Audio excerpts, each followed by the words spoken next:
ശ്രീ പ്രശാന്ത്, ബംഗ്ലാദേശ് ഏറെക്കാലമായിട്ട് കലുഷിതമായി നിൽക്കുകയാണ്.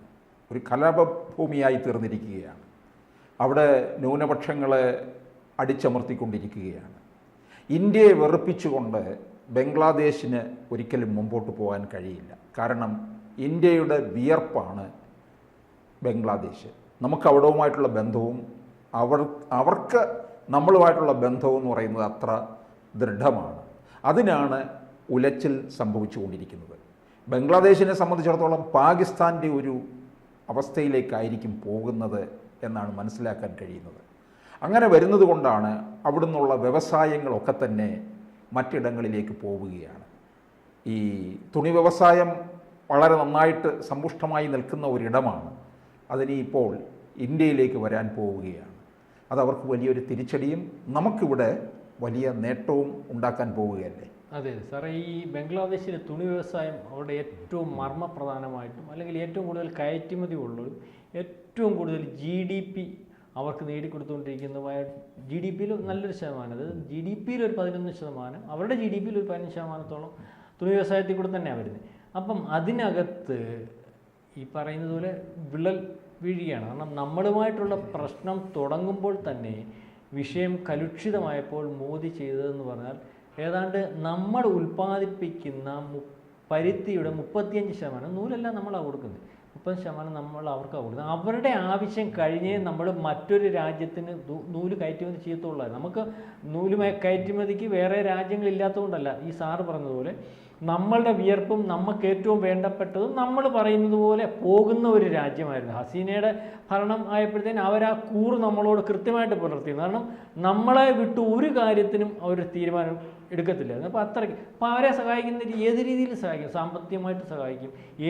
പ്രതിരോധ സംവിധാനത്തിലാണെങ്കിൽ കഴിഞ്ഞ കുറേ കാലം വരെ $8 ബില്യൺ വീതം $1 ബില്യൺ നമ്മൾ കൊടുത്തോണ്ട് ഇപ്പോൾ ഈ പ്രാവശ്യം കൊടുപ്പ് നിർത്തി. കാരണം എല്ലാ രീതിയിലും പ്രോത്സാഹിപ്പിക്കുന്ന ഇന്ത്യയുടെ സഹായം ഉണ്ടായിരുന്നു. അപ്പോൾ അതിൻ്റെ ഭാഗമായിട്ടാണ് ഈ തുണി വ്യവസായം നിലനിർത്തിയത്. തുണി വ്യവസായം അവരുടെ നട്ടല്ലായിരുന്നു.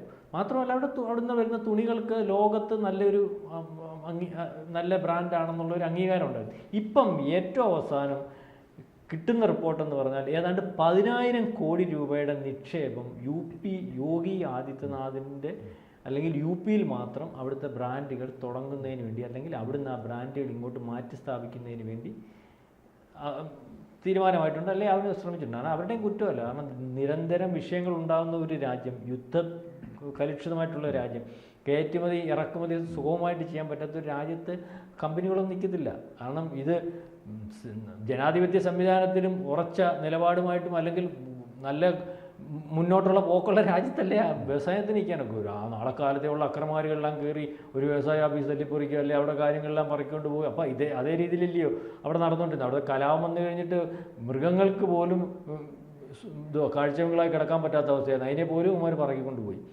ഇപ്പോഴും ആ അന്തരീക്ഷത്തിന് മാറ്റമൊന്നും വന്നിട്ടില്ല. അപ്പം അതുകൊണ്ട് UP എന്ന് പറയുന്ന അറിയാമല്ലോ, യോഗി ആദിത്യനാഥിൻ്റെ ധാരാളം സ്ഥലം അവിടെ കിടപ്പുണ്ട്, ഏക്കർ കണക്കിന് സ്ഥലമുണ്ട്. എവിടുന്ന് വ്യവസായികൾ വന്നാലും സ്ഥലം അല്ലെങ്കിൽ സംവിധാനങ്ങളെല്ലാം അതിന് ഉരുത്തിരിക്കുന്നതിന് ആ ഗവൺമെൻറ് എല്ലാം സജ്ജമാക്കി ഇട്ടേക്കണം. കോടാനുകോടി രൂപയാണ് ഈ നമ്മളീ പറയുമ്പോൾ യോഗി വന്നതിന് ശേഷം വ്യവസായ അല്ലെങ്കിൽ ബിസിനസ്സുകൾ തുടങ്ങുന്നതിന് വേണ്ടി അവിടെ ഇൻവെസ്റ്റ് ചെയ്യണം. ഭയങ്കര വരുമാനം. ഇപ്പോൾ പറയുന്നത് പണ്ടത്തെ അവസ്ഥയൊന്നുമല്ല. ടാക്സ് ഇനത്തിലൊക്കെ കോടികളാണ്. അപ്പം തന്നെ നമ്മുടെ ഇവിടുത്തെ ഇതുണ്ടല്ലോ മാളിൻ്റെ, ഈ തിരുവനന്തപുരത്തൊക്കെയുള്ള മാൾ, അതെ, നമ്മുടെ ലുലു മാൾ അവിടെ ചെന്നപ്പോൾ ഇവിടെ സാധനം കൊണ്ടുവച്ചിരിക്കുകയാണ്.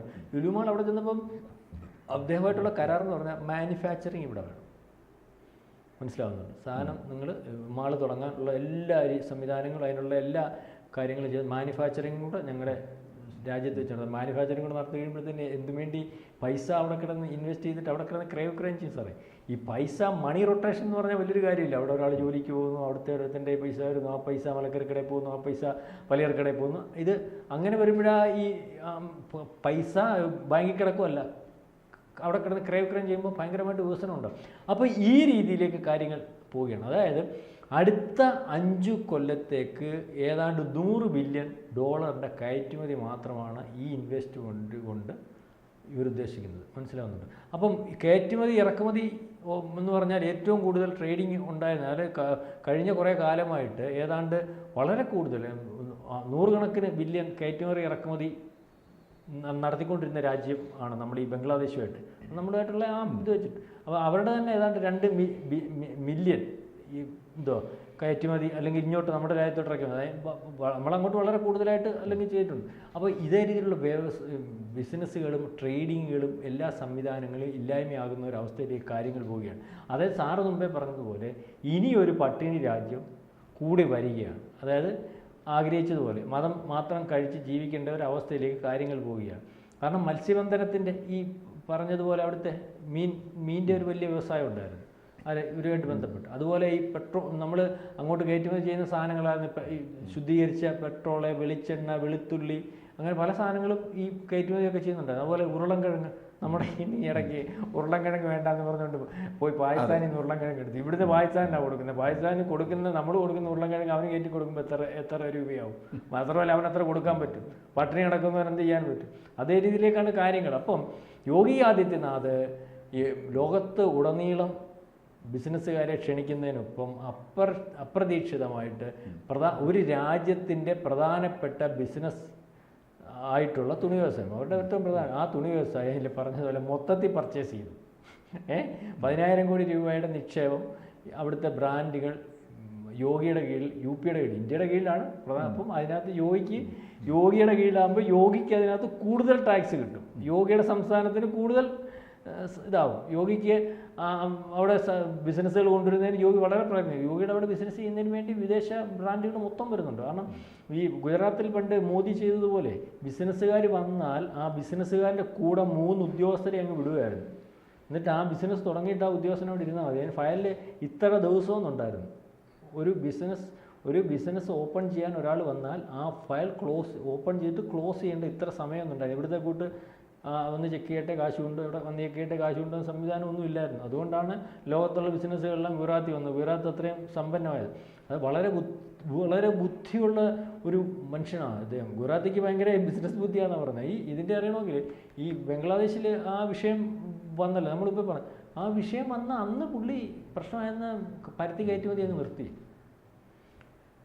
പരുത്തി കയറ്റുമതി നിർത്തിയപ്പോൾ സാറേ 35% അവരുടെ പരുത്തി കയറ്റുമതി നിർത്തിയപ്പോൾ അവിടെ പിന്നെ തുണി എന്താ വെച്ചാൽ തുണി എടുക്കുന്നത് ഒരു സുപ്രഭാതത്തിൽ നമുക്ക് പരുത്തി കൊടുക്കാൻ പറ്റുന്ന രാജ്യത്തിൽ ഒന്ന് നമ്മളാണ്. പിന്നെ പാകിസ്ഥാൻ ഈ പറയുന്ന കണക്കൊന്നും ഇല്ല, എനിക്കൊന്നും ഇത്ര ഇല്ലെന്ന് തോന്നുന്നു. ബാക്കി ഏത് അമേരിക്കന്ന് കണ്ട് ഇതുണ്ടോ, അല്ലെങ്കിൽ വേറെ പല രാജ്യങ്ങൾ ഏറ്റവും കൂടുതൽ അല്ലെങ്കിൽ ഇത് കിട്ടുന്ന ഒരു രാജ്യത്തിനകത്ത് ഇന്ത്യ മാത്രമേ ഉള്ളൂ. അതങ്ങോട്ട് നിർത്തിക്കഴിഞ്ഞപ്പോൾ ഈ ന്യൂ ഇയറിന് വന്ന ഓർഡർ അവിടെ കിടക്കുമല്ലേ. ഈ ഓർഡർ മൊത്തം ഒറ്റ മാസം കൊണ്ട് ഇന്ത്യൻ വിപണിയിലേക്ക് വന്നു. നമുക്ക് ഉൾക്കൊള്ളാൻ പറ്റാത്തോളം ബിസിനസ് വന്നു. നമ്മുടെ ഒരു കമ്പനിക്ക്, നമ്മളിപ്പോൾ സാർ ഒരു കമ്പനി നടത്തുവാണെങ്കിൽ അതിൻ്റെ പ്രൊഡക്ഷൻ സാറിന് അറിയാമല്ലോ, അതിൻ്റെ ടേൺ ഓവർ അറിയാമല്ലോ. അപ്പോൾ അതനുസരിച്ചുള്ള യൂണിറ്റുകളൊക്കെ അല്ലേ കാണത്തുള്ളൂ. എന്തുവായാലും അടുത്ത കൊല്ലം ഡെവലപ്പ് ആവുമായിരിക്കും, എന്നാലും അതിന് ശതമാനക്കണക്ക് കാണും, എല്ലാം കണക്കുള്ള കാണും. ഇതൊരു സുപ്രഭാതി അവരുണ്ടാക്കുന്നതിൻ്റെ അത്ര ഇരട്ടി സാധനം കൂടെ ഓർഡർ വന്നു കഴിഞ്ഞാൽ എന്ത് ചെയ്യാനും അങ്ങനെ വന്നു. ഒരു രാജ്യത്തിൻ്റെ മൊത്തം വ്യവസായം ഇങ്ങനെ വന്നു. അപ്പം അത് മോദിയുടെ ബുദ്ധി. പക്ഷെ അത് ഏറ്റെടുത്തിട്ട് ഉൾക്കൊണ്ടിട്ട് വേറെ രാജ്യങ്ങളിനെ ഏൽപ്പിച്ചാണെങ്കിലും അത് കറക്റ്റ് ചെയ്യാനുള്ള ഒരു സംവിധാനം ചെയ്തിട്ടുണ്ട്. അതായത് ബിസിനസ് എങ്ങനെ രാജ്യത്തിൻ്റെ പുരോഗതി, നമ്മളെ ഒരു രാജ്യമായിട്ട് സ്നേഹത്തിലാണെങ്കിൽ അവനെ ഉപകരിക്കുകയും അവനോട് പിണക്കമായാൽ അവനെ ഡയറക്റ്റ് അല്ലെങ്കിൽ ഇൻഡയറക്റ്റ് ആയിട്ടായാലും ഇൻ്റർനാഷണൽ പണി കൊടുക്കുന്ന കാര്യത്തിൽ നമ്മുടെ പ്രധാനമന്ത്രിയെ വെല്ലാൻ ആരുമില്ല. കാരണം അതിർത്തി രാജ്യങ്ങളുടെ എല്ലാം കാര്യം അറിയാമല്ലോ. നമ്മുടെ പിണങ്ങിയിട്ടുള്ളവരെല്ലാം നമ്മുടെ കാലം എന്ന് വെച്ചാൽ ഇതുവരെയുള്ള പണിയാണ് കൊടുക്കുന്നത്. സാറെ മൂക്കുമായുടെ പൊത്തിയാൽ സാറെങ്ങനെയാണ് ശ്വസിക്കുന്നത്, അതാ പണി. അപ്പം ഈ രീതിയിലേക്കുള്ള കാര്യങ്ങളാണ്. ബംഗ്ലാദേശിന് മുട്ടൻ പണിയാണ് കിട്ടിയിരിക്കുന്നത്. കാരണം യോഗി ഉടുതുണി വലിച്ചു കീറി എന്ന് തന്നെ പറയാം.